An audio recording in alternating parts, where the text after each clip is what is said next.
Okay, so what does the White House see as problematic with the way that the city of Chicago appears to have been run recently? Yeah, well, I think there's a thousand things wrong with the way that Chicago has been run. It's a failing city that has tremendous crime. It's not educating its students. It's falling behind, and and on top of it, it appears as though the mayor is hiring on the basis not of who's going to improve the schools, not on who's going to be the most efficient for the taxpayers, not on who's going to clean up the streets, who's going to reduce crime, but based on race. And so the people of Chicago deserve, by law, to be treated equally on the basis of race. But more than that, they deserve a government that works for them. And when a government is overcommitted to skin color and less committed to providing the services of Chicago residents, then yeah, that's a problem. So the administration, especially during the first 100 days, and I know we're a little bit past that mark now, really took a sledgehammer to DEI efforts, not just within the federal government, but also targeting them with education systems that were receiving federal funds, that sort of thing. Where do you foresee that focus going forward? Yeah, I think this is going to be a legacy item for President Trump. So, not only, as you mentioned, in the federal government, did we cut billions of dollars of funding that went toward racial programs, including programs that required quotas, things like that. Um, and such things like studying menstruating men, like really ridiculous grants that were totally rooted in woke ideology and not actually in improving the lives of Americans. So that has come to an end. But yeah, we're going to focus on the places in society where racism is so deeply rooted and then takes effect elsewhere. So let's just take, for example, law firms. Law firms have been notorious for hiring on the basis of race. They had entire programs that were simply race based. You were not able to actually work in the law firm as a first year summer associate unless you fit one of the approved skin colors.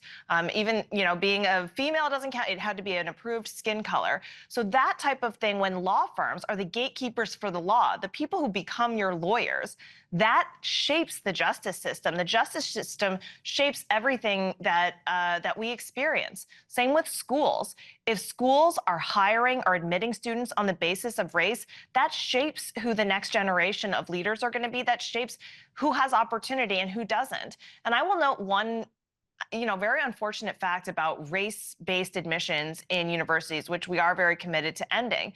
The University of North Carolina, when these details came out in the Supreme Court case a couple of years ago, they had considered doing an underprivileged type of admissions program where it was basically your socioeconomic status, and they rejected it because it would let in too many white students. So they said, no, no, no, we're not going to actually care about you overcoming your circumstances, coming up in poor backgrounds, because that you'd be the wrong skin color. So rooting out nefarious racism in these key institutions in our society will continue to be a focus for the Trump administration. How much work do you think still has to be done on this front? Can we expect more executive orders? Can we expect more action from the executive branch on this going forward? Yeah, so the beginning of an administration has a lot of executive orders in order to put things in motion, and now it's time for implementation. So now we've set our standard of what it is that we're out to do, and I think now you're going to see a lot of implementation. And universities, I think, are so tired of being so tied to their left flank that they had to take down SAT tests, things like this. SAT tests are actually for the benefit of the student, because if you as a student are not able to cut it, you end up wasting thousands and thousands of dollars your freshman year, and you don't make it. Either that or you do make it all 4 years, but you can't get hired and you can't pay off your student loans. So things like this that universities actually like and that students actually need, universities are very excited to put those things back in place. And if they need a little nudge from us, then so be it. But I think you're going to see a little bit less on the executive order front and a lot more on the implementation of those orders by the Department of Justice, by the Department of Education, by HHS and others. All right. Do you feel comfortable, confident, kind of discussing where the Harvard case stands now with the administration? Is that Yes. okay? Do you think we'll see a settlement when it comes to, the White House and Harvard in their current legal tug of war? And if so, what does that look like? Yeah, if Harvard was smart, then they absolutely would change their posture and say, you know what? We do have rampant anti Semitism on campus. We have so much racism in our admissions process that the Supreme Court had to tell us to stop. We acknowledge those things and we want to change. But unfortunately, I think Harvard leadership at the very, very top, Penny Pritzker, is so committed to opposing President Trump rather than what's doing right by her faculty and by her students, that we're not seeing those changes. So I think there will have to be a leadership change probably at Harvard in order to see Harvard start to have a positive relationship, not even with the own administration, but like with with her own students, frankly, and with possible admitted students.